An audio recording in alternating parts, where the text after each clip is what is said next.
Hi students, welcome to Raghavendra coaching centre, Ameerpet, Hyderabad. ఈ రోజు మనం ఎస్ఎస్సి జీడీ రిజల్ట్ రావడం జరిగింది. దానికి ఫైనల్ కట్ ఆఫ్ మార్క్స్ ఏ విధంగా పెట్టాడు అనేది ఈ రోజు ఈ వీడియోలో మీకు చెప్పడం జరుగుతుంది.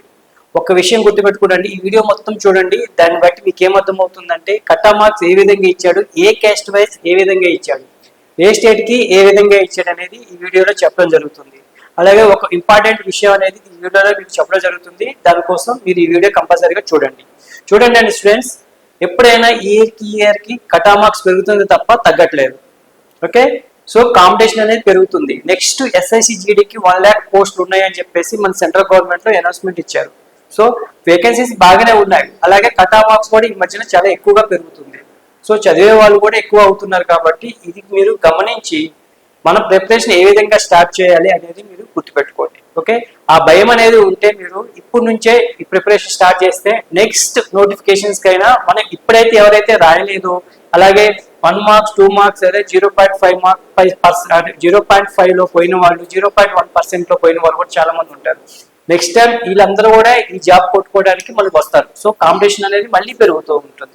అలాగే ఈసారి ఎవరైతే 10th క్లాస్ అయిపోయిన వాళ్ళు లేదా ఇంటర్ అయిపోయిన వాళ్ళు కూడా ఎస్ఎస్సి జీడీ రాయడానికి ఛాన్సెస్ అనేవి ఉన్నాయి. అంటే బీటెక్ అయిన వాళ్ళు కూడా ఈ ఎగ్జామ్స్ రాస్తారు. కాబట్టి కాంపిటీషన్ ఏ ఇయర్ పెరుగుతుంది తప్ప తగ్గటం ఉండదు. సో దీన్ని మీరు గమనించుకొని ప్రిపరేషన్ అనేది సీరియస్ గా స్టార్ట్ చేసి ఓకే మీరు జాబులు అనేది కంపల్సరీగా కొట్టుకోవడం జరుగుతుంది. అలాగే మన రాఘవేంద్ర కోచింగ్ సెంటర్ లో న్యూ బ్యాచ్ అనేది స్టార్ట్ చేస్తున్నారండి ఎస్ఎస్సి జీడీ కోసం. ఓకే, ఎవరైతే మనం జాయిన్ అవుదాము, అసలు ప్రిపరేషన్ లో మనకి ఏది వస్తుంది, సబ్జెక్టు ఎలా చదవాలి, ఏంటి ఎగ్జామ్స్ ఎలా ఉంటాయి అనేది మనం దీంట్లో చెప్పడం జరుగుతుంది. అలాగే క్లాసెస్ అనేది రెగ్యులర్ గా మార్నింగ్ 10 to ఈవినింగ్ 5 వరకు ఉంటాయి. తర్వాత టెస్ట్లు ఉంటాయి, ప్రీవియస్ పేపర్ టెస్ట్లు కూడా పెట్టడం జరుగుతుంది, ఆన్లైన్ టెస్ట్లు పెట్టడం జరుగుతుంది. దీనివల్ల ఏమవుతుందంటే మీ ప్రాక్టీస్ అనేది ఎక్కువ అవుతుంది. ఓకే, దీంట్లో టాపిక్స్ ఏ ఇంపార్టెంట్ టాపిక్స్ వస్తే మీకు జాబ్ వస్తుంది, ఏ చదివితే మీకు దీంట్లో స్కోరింగ్ వస్తుంది అనేది మన ఇన్ఫర్మేషన్ అనేది మన క్లాస్లో చెప్పడం జరుగుతుంది. సో మీరు ఎవరైతే జాయిన్ అవుదాం అనుకున్న వాళ్ళు మన ఫోన్ నెంబర్కి కాల్ చేసి అడ్మిషన్ అనేది తీసుకోండి. ఇంకొక ఇంపార్టెంట్ విషయం ఏంటంటే ఎవరైతే 10th క్లాస్లో 80% కంటే అబోవ్ వస్తాయో వాళ్ళకి ఫీజులో ఒకే డిస్కౌంట్ అనేది ఇవ్వడం జరుగుతుంది. ఎంత డిస్కౌంట్ ఇస్తారు ఏంటి అనేది మీరు కాల్ చేసి అడగండి. చాలా వరకు చాలా డిస్కౌంట్ ఇస్తారు. ఓకే, మీకు ఫీజులో ఇది ఇంపార్టెంట్ విషయం అండి, దీన్ని గుర్తుపెట్టుకొని కాల్ చేయండి. సో మీరు అడ్మిషన్ తీసుకుందాం అనుకుంటే కాల్ చేసి అడ్మిషన్ తీసుకోండి. ఫీజులో అయితే డిస్కౌంట్ కంపల్సరీగా ఇస్తారు. 10th క్లాస్లో 80% కంటే అబోవ్ ఉన్న వాళ్ళు అయితే కాల్ చేయండి. తక్కువ ఉన్న వాళ్ళు కూడా ఉంటుంది డిస్కౌంట్, కాకపోతే వీళ్ళకి ఇద్దామని చెప్పేసి 80% కంటే ఎక్కువ మనకి 10th క్లాస్ ఎవరైతే ఉన్నారో వాళ్ళకి డిస్కౌంట్ అనేది ఎక్కువ ఇవ్వడం జరుగుతుంది. సో మిగతా వాళ్ళు కూడా తక్కువ అంటే సరే ఒకసారి కాల్ చేయండి, మాట్లాడండి. ఓకే, అలాగే ప్రతి ఒక్కరికి జాబ్ వస్తుందండి కాంపిటేటివ్ ఎగ్జామ్ లో. ఇప్పుడు 35% 80% అనేది ఏమి ఉండదండి, ఎవరికైనా ఒకటే. సో అథమెటిక్ ఎక్కువ వచ్చు, బాగా చేసిన వాళ్ళకి రీజనింగ్ రాకపోవచ్చు, రీజనింగ్ బాగా చేసిన వాళ్ళకి అథమెటిక్ రాకపోవచ్చు, అథమెటిక్ రీజనింగ్ బాగా చేసిన వాళ్ళకి జీకే రాకపోవచ్చు. సో ఇలా ఉంటుంది. ఒకే మీరు బైపీసీ తీసుకున్నా, బీకామ్ తీసుకున్నా, ఎవరు తీసుకున్నా కానీ ఒక సబ్జెక్ట్ లో బాగా హైగా చదువుతారు, ఒక సబ్జెక్ట్ లో లో ఉంటారు. కొంతమంది ఇంకో సబ్జెక్ట్ లో బాగా చదువుతారు, ఇంకో దాంట్లో లో ఉంటారు. సో ఈ కంపారిజన్ చేయండి. దీంట్లో రాదు కదా నాకు జాబ్ రాదేమో, ఆ సబ్జెక్ట్ రాదు కదా జాబ్ రాదేమో, అసలు ఏమి ఉండదండి. ఈ కాంపిటేటివ్ ఎగ్జామ్ లో అందరూ ఈక్వలే.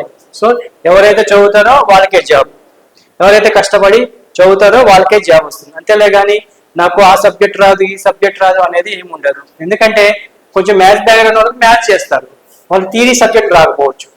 ఓకే, బీకామ్ బిఏ వాళ్ళు థియరీ ఎక్కువ చదువుతారు, మ్యాథ్స్ కొంచెం తక్కువ రావచ్చు. సో స్కోరింగ్ వచ్చేసి అన్నిటి కలిపే మనకి కట్ ఆఫ్ మార్క్స్ ఉంటాయి. ఇది ఒకటి గుర్తుపెట్టుకుంటే మీరు ఈజీగా ప్రిపరేషన్ స్టార్ట్ చేసుకోవచ్చు, జాబ్ కొట్టుకోవచ్చు. ఓకే, ఈసారి రిజల్ట్ లో ఏ స్టేట్ కి ఏ విధంగా కట్ ఆఫ్ మార్క్స్ ఇచ్చాడు, అలాగే క్యాస్ట్ వైజ్ ఎవరెవరికి ఎంత కట్ ఆఫ్ మార్క్స్ ఇచ్చారు అనేది ఈ వీడియో చెప్పడం జరుగుతుంది. ఇంకొక ఇంపార్టెంట్ విషయం చెప్పడం జరుగుతుంది. అంటే ఏంటంటే ఇక్కడ ఓబీసీ కట్ ఆఫ్ మార్క్స్ ఎక్కువ ఉన్నాయి, యూఆర్ అన్రిజర్వ్డ్ లో కట్ ఆఫ్ మార్క్స్ తక్కువ ఉన్నాయి. ఏంటి మరి ఇది ఓబీసీలో ఎందుకు ఎక్కువ ఇచ్చాడు, అన్రిజర్వ్డ్ లో ఎంత తక్కువ ఇచ్చాడు అనేది ఇంట్లో చెప్పడం జరుగుతుంది. కాబట్టి వీడియో మొత్తం చూడండి. దీంట్లో మొత్తం వేకెన్సీస్ అనేది 5150 అంటే ఫీమేల్ క్యాండిడేట్స్ అనమాట. యాక్చువల్గా అన్ని పోస్టులు ఉన్నాయి మొత్తం మీద. వాళ్ళు మొత్తం ఫిలప్ చేసిన ఎంతమంది 4891 మందినే ఫిలప్ చేయడం జరిగింది. క్యాస్ట్ వైజ్ గా కూడా ఉన్నాయి. ఇక్కడ ఈడబ్ల్యూఎస్ కి పోస్టులు ఎక్కువ ఉన్నాయి, కాంపిటీషన్ తక్కువ ఉంటుంది. ఇది ఒకటి గమనించుకోండి. ఈడబ్ల్యూఎస్ అంటే ఓసీ కేటగిరీలో ఎవరైతే ఈడబ్ల్యూఎస్ సర్టిఫికేట్ ఉంటుందో వాళ్ళు ఈడబ్ల్యూఎస్ దీని కిందకు వస్తారు. వాళ్ళు ఈజీగా కొంచెం కష్టపడితే చాలు. బాబా ఎస్సీ ఎస్టీ ఓబీసీ వాళ్ళకంటే కొంచెం తక్కువ కష్టపడినా ఈజీగా జాబ్ వచ్చే ఛాన్సెస్ ఉంటాయి. ఎందుకంటే కట్ ఆఫ్ మార్క్స్ చాలా తక్కువ పెడుతున్నాడు. వాళ్ళకి 100 పెడితే ఇక్కడ 40, 60, 70 వచ్చినా జాబ్ వస్తుంది ఈడబ్ల్యూఎస్ లో. అంటే కాంపిటీషన్ చాలా తక్కువ ఉంది, పోస్టులు అనేవి ఎక్కువ ఉన్నాయి.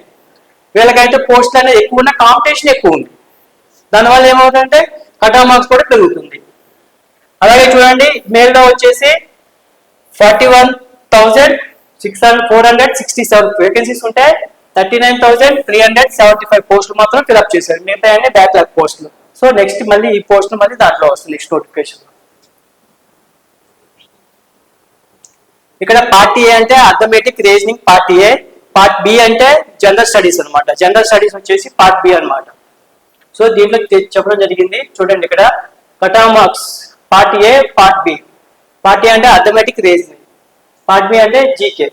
సో ఇలా అనమాట. దీంట్లో ఎక్కువ వస్తే దీంట్లో తక్కువ వస్తుంది, దీంట్లో తక్కువ వస్తే దీంట్లో ఎక్కువ వస్తాయి. ఓకే చూడండి ఇక్కడ ఆంధ్రప్రదేశ్ స్టేట్ వచ్చేసి ఈడబ్ల్యూఎస్ ఏఆర్ రావాలి అంటే ఇక్కడ వేకెన్సీస్ ఎన్ అంటే ఏంటండి నక్సల్స్ ఏరియాకి సంబంధించింది.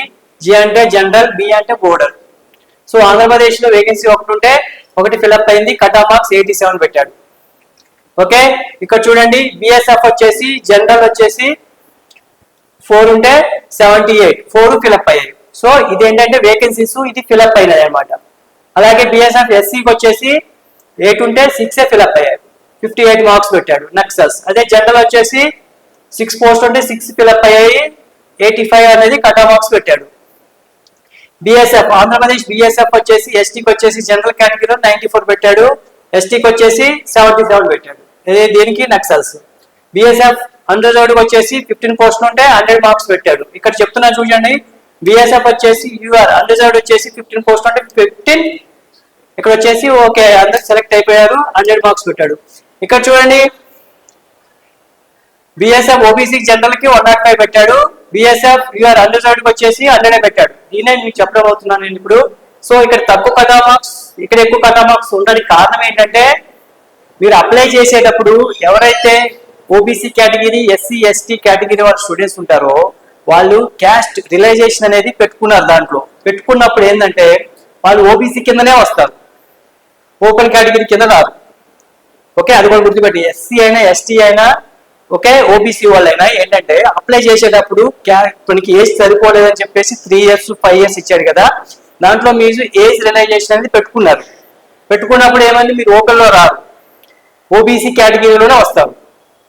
ఎవరైనా తక్కువ ఏజ్ ఉన్నా కానీ ఓబీసీకి ఉందని చెప్పి ఓబీసీకి ఏజ్ రిలేషన్ పెట్టుకుంటే వాళ్ళు ఓబీసీ కిందనే వస్తారు, ఓపెన్ కేటగిరీ కింద రారు దీంట్లో.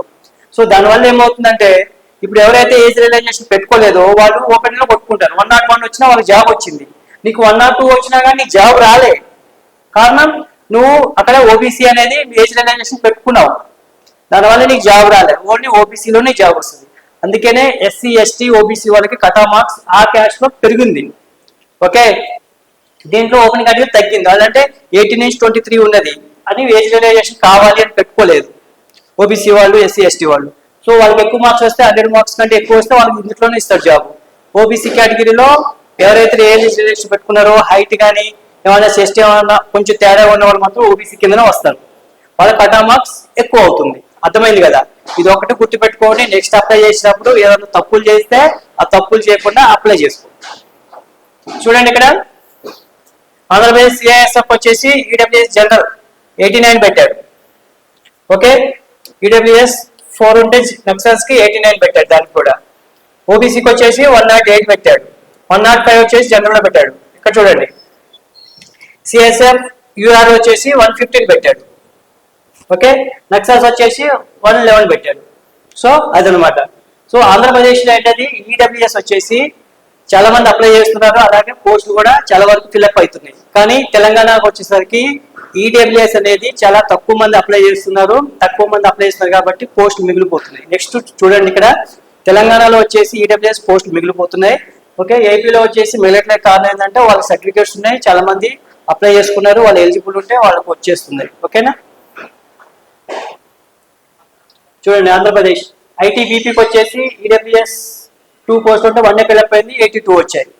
మార్క్స్ వచ్చి 82, 81 వచ్చేసి మార్కులు వస్తే వాళ్ళు ఫిల్అప్ చేశారు.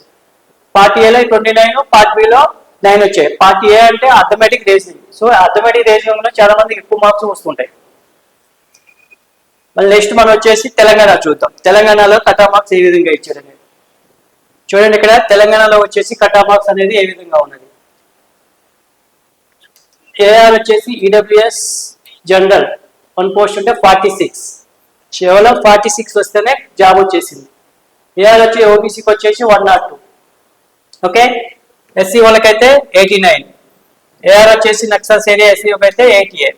ఓకే, అలాగే బిఎస్ఎఫ్ చూడండి. ఇక్కడ బిఎస్ఎఫ్ వచ్చేసి జనరల్ 5 పోస్ట్. చూడండి ఇక్కడ చెప్పాను కదా 5 పోస్టులు ఉంటే 1 పోస్ట్ మాత్రం ఫిల్అప్ అయింది. ఈడబ్ల్యూఎస్ క్యాస్ట్ అంటే తెలంగాణ స్టేట్ వాళ్ళు ఎవరైతే ఉన్నారో వాళ్ళకి 5 పోస్టులు ఉంటే 1 పోస్ట్ మాత్రం ఫిల్అప్ అయింది. కట్ ఆఫ్ మార్క్స్ 78 వస్తే వాళ్ళకి బిఎస్ఎఫ్ అనే పోస్ట్ అనేది వస్తుంది. ఎక్కువ పోస్ట్ అనేది దీంట్లో మిగిలిపోతున్నాయి. తెలంగాణలో ఈడబ్ల్యూఎస్ పోస్ట్ అనేది ఎక్కువ మిగిలిపోతున్నాయి. సో కాంపిటీషన్ చాలా తక్కువ ఉంది. ఇందాక చెప్పాను కదా ఓబీసీ వచ్చేసి జనరల్లో 15 ఉంటే 15 ఫిల్అప్ అయ్యాయి, 87. ఇంకోటి ఏంటంటే ఏపీకి చూసుకున్న తెలంగాణ చూసుకున్న తెలంగాణ కొంచెం కట్ ఆఫ్ మార్క్స్ అనేది కొంచెం తక్కువ ఉందండి. అలాగే చూడండి ఇక్కడ ఎస్సీకి వచ్చేసి 70, ఓబీసీకి వచ్చేసి 72 నక్సల్స్ ఏరియా. సో ఈ విధంగా ఉంది. చూడండి ఇక్కడ సిఐఎస్ఎఫ్ ఈడబ్ల్యూఎస్ 49 వస్తే జాబ్ వచ్చింది ఇక్కడ. ఓకే, ఓబీసీకి 103 చూసారు. ఇక్కడ 49 ఈడబ్ల్యూఎస్కి వస్తే వచ్చింది, ఓబీసీకి వచ్చేసి 103 వస్తే జాబ్ వచ్చింది. అలాగే చూడండి ఇక్కడ ఇంకోటి ఎస్సీకి వచ్చేసి 94. అలాగే ఎస్సీ నక్సల్స్ వచ్చేసి 100 మార్క్స్ వచ్చాడు. అందులో చూడండి ఇక్కడ 108 ఇచ్చాడు. సిఐఎస్ఎఫ్ ఓపెన్ కేటగిరీ వచ్చేసి 108. అదే యూఆర్ వచ్చేసి 96. సో ఐటీబీపీ దీంట్లో వచ్చేసి చూడండి ఇక్కడ ఒక పోస్ట్ ఉంటే 1 పోస్ట్ ఫిల్అప్ అయిపోయింది, 47 మార్క్స్. ఈడబ్ల్యూఎస్ చాలా కట్ ఆఫ్ మార్క్స్ అనేది చాలా తక్కువ ఉంది ఇక్కడ. ఇక్కడ చూడండి ఇక్కడ ఐటీబీపీ ఓపెన్ కేటగిరీ 89. ఐటీబీపీ వచ్చేసి 89 కట్ ఆఫ్ మార్క్స్ పెట్టాడు. ఓబీసీకి 94 పెట్టాడు. అర్థమైందా? ఓబీసీకి వచ్చేసి 94 పెట్టాడు. ఎస్ఎస్బి వచ్చేసి చూడండి ఇక్కడ 103 పెట్టాడు ఓపెన్ కేటగిరీ. ఓబీసీకి వచ్చేసి 83 పెట్టాడు ఇక్కడ. ఓకే, సో ఎవరైతే అప్లై చేసుకుంటారో అప్లై చేసుకున్నప్పుడు జాగ్రత్తగా అప్లై చేసుకుంటే ఈ ప్రాబ్లమ్స్ అనేది ఉండవు మీకు. సో చాలా కాంపిటీషన్ అనేది తెలంగాణలో కొంచెం తక్కువ ఉంది ఏపీతో పోల్చుకుంటే. అలాగే మీకు స్టేట్ వైజ్ గా చూసుకుంటే మనకి మన సౌత్ స్టేట్ కి వచ్చేసి కట్ ఆఫ్ మార్క్స్ వేరే స్టేట్ కి చూసుకుంటే కొంచెం తక్కువే ఉంటుంది. కాబట్టి కష్టపడితే ఈజీగా జాబ్ వస్తుందని కొంచెం కష్టపడండి, జాబ్ అయితే కంపల్సరీగా వస్తుంది. ఓకే, దీన్ని బట్టి మీరు అర్థం చేసుకోండి కట్ ఆఫ్ మార్క్స్ ఏ విధంగా ఉన్నది అనేది దీంట్లో తెలిసిపోతుంది. సో నెక్స్ట్ టైం ఎలా ప్రిపేర్ అవ్వాలనేది చూసుకొని మీరు ప్రిపేర్ అవ్వండి. అలాగే ఇంతకుముందు ఎవరైతే మార్క్స్ ఫెయిల్ అయిపోయారో ఈసారి ఎగ్జామ్లో ఎవరైతే కొట్టలేకపోయారో వాళ్ళు నెక్స్ట్ టైం ఇంకా బాగా చదివి ఈసారి కంపల్సరిగా జాబ్ కొట్టుకునే విధంగా ప్రిపరేషన్ అనేది స్టార్ట్ చేయండి. అలాగే చెప్పాను కదండి రాఘవేంద్ర కోచింగ్ సెంటర్లో న్యూ బ్యాచ్ అనేది స్టార్ట్ అవుతుంది. ఎవరైతే 10th క్లాస్లో 80% అబవ్ ఉన్నారో వాళ్ళు కాల్ చేస్తే ఫీజులో వచ్చేసి డిస్కౌంట్ ఉంటుంది. అలాగే మిగతా వాళ్ళకు కూడా ఉంటుంది. ఓకే, ఎవరైతే కాల్ చేద్దాం అనుకుంటున్నారో వాళ్ళు కాల్ చేసి అడ్మిషన్ తీసుకోండి. నెక్స్ట్ 2025 వచ్చేసి నవంబర్లో ఉన్నాయి వేకెన్సీస్. ఓకే, న్యూ నోటిఫికేషన్ వచ్చేసి నవంబర్లో ఉంది. ఆల్రెడీ లాస్ట్ టైం ఇంకా మన ఎస్ఎస్జిడికి అప్లై చేసిన ఎగ్జామ్ వచ్చేసి ఫిబ్రవరిలో ఉంది, ఫిబ్రవరి మార్చిలో. సో అది అయిపోయిన వెంటనే ఇంకో నోటిఫికేషన్ వస్తుంది.